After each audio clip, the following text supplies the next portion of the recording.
curse of the Hope diamond. The gem that left a trail of bodies. A man was thrown to the dogs. A princess was torn apart by a mob. An owner's entire family died one after another until nothing was left but the stone itself, sitting quietly in a case, waiting for its next owner to stop believing in curses and start believing in coincidence. The Hope diamond, a deep blue stone weighing over 45 carats, one of the largest and most valuable diamonds ever discovered, has been tied to a chain of death and misfortune stretching back over 3.5 centuries.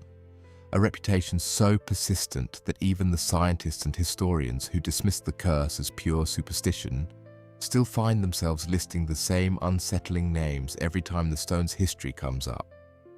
According to the most commonly repeated origin story, the diamond was originally stolen from the eye socket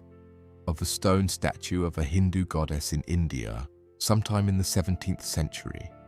a theft that supposedly invoked the goddess's eternal wrath on whoever possessed the stone afterward. Historians studying the diamond's actual documented provenance have found no verified evidence supporting this specific theft story, which appears to have emerged later, likely embellished for dramatic effect once the stone's reputation for misfortune had already taken hold, rather than representing any genuine historical account from the time of its original acquisition. What is verifiable is that French gem merchant Jean-Baptiste Tavernier acquired a large blue diamond during his travels through India in the mid-17th century and sold it to King Louis XIV of France in 1668, where it was cut down and set into the French crown jewels. Tavernier himself, according to a later, likely apocryphal account, that gained popularity once the curse legend developed, died in poverty after being attacked by wild dogs during a later journey, a story frequently cited as the curse's first documented victim,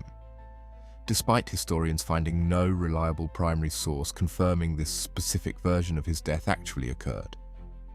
The diamond remained part of the French crown jewels for over a century, until the French Revolution, when Louis XVI and Marie Antoinette, the reigning monarchs at the time, were both executed by guillotine in 1793, and the crown jewels, including the blue diamond, were stolen during the ensuing chaos and disappeared from any confirmed historical record for over 2 decades. The diamond resurfaced in London in 1812, in a smaller, recut form consistent with someone deliberately disguising a stolen, recognizable stone, though it remains permanently unconfirmed whether this recut stone was definitively the same diamond taken from the French crown jewels or a separate stone entirely, a genuine gap in the historical record that has never been conclusively resolved. The stone eventually passed through several private owners before being purchased by wealthy London banker Henry Philip Hope in the 1830s, whose family name the diamond has carried ever since.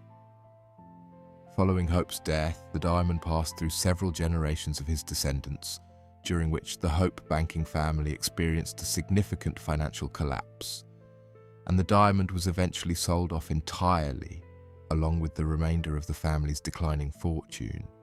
a genuine financial decline that curse enthusiasts have long cited as further evidence of the stone's malevolent influence, though historians studying the Hope family's finances note the collapse stemmed from well-documented banking mismanagement rather than anything supernatural. The diamond's reputation for tragedy intensified considerably after it was purchased in the early 20th century by wealthy American socialite Evalyn Walsh McLean, who reportedly wore the diamond constantly and dismissed the curse legend outright, even having it blessed by a priest specifically to counter the rumored bad luck before acquiring it. McLean's subsequent personal life, however, was marked by a genuinely devastating string of tragedies. Her young son died in a car accident. Her daughter died from an overdose at just 25 years old. Her husband was declared mentally incompetent and institutionalized after years of alcoholism and infidelity, and the family's newspaper business collapsed into significant financial ruin, a sequence of misfortunes that, whatever their actual cause, cemented the Hope Diamond's reputation in popular American culture as one of history's most cursed objects. Following McLean's own death in 1947, the diamond was purchased by jeweler Harry Winston, who eventually donated it to the Smithsonian Institution in Washington, D.C. in 1958, where it remains on permanent public display today, drawing millions of visitors specifically curious to see the stone at the center of one of history's most enduring curse legends. Winston himself, notably, mailed the diamond to the Smithsonian through ordinary registered mail and experienced no reported misfortune whatsoever in connection with the stone. A detail curse skeptics frequently point to as evidence the entire legend represents selective memory and coincidence rather than any genuine pattern, since only the misfortunes of previous owners tend to be remembered and connected to the stone, while owners who experienced no particular hardship are simply left out of the popular retelling. Modern historians and gemologists studying the Hope Diamond's actual documented history generally agree the curse legend,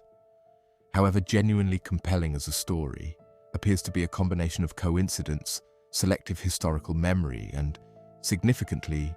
deliberate embellishment by later owners and journalists who recognized that a diamond with a dark, mysterious reputation for tragedy generated considerably more public fascination, media coverage, and monetary value than an equally rare, equally beautiful stone with an unremarkable ownership history. Evalyn McLean herself, according to some accounts, may have actively encouraged and exaggerated the curse narrative during her own ownership, specifically because the resulting publicity enhanced both her personal social standing and the diamond's mystique among her social circle. What makes the Hope Diamond endure as one of history's most persistent legends of cursed misfortune isn't necessarily any genuine, provable supernatural pattern connecting its owner's documented tragedies, but the specific psychological power of a story structured so perfectly for retelling a beautiful, rare object, a string of genuinely tragic deaths and downfalls among at least some of its owners, and just enough historical ambiguity and missing documentation in its early ownership record to leave room for exactly the kind of embellishment that transforms ordinary historical misfortune into an enduring, irresistible legend. The Hope Diamond sits today behind reinforced glass in the Smithsonian's National Museum of Natural History, viewed by millions of visitors every year, most of whom, regardless of what modern historians and gemologists have concluded about the actual evidence,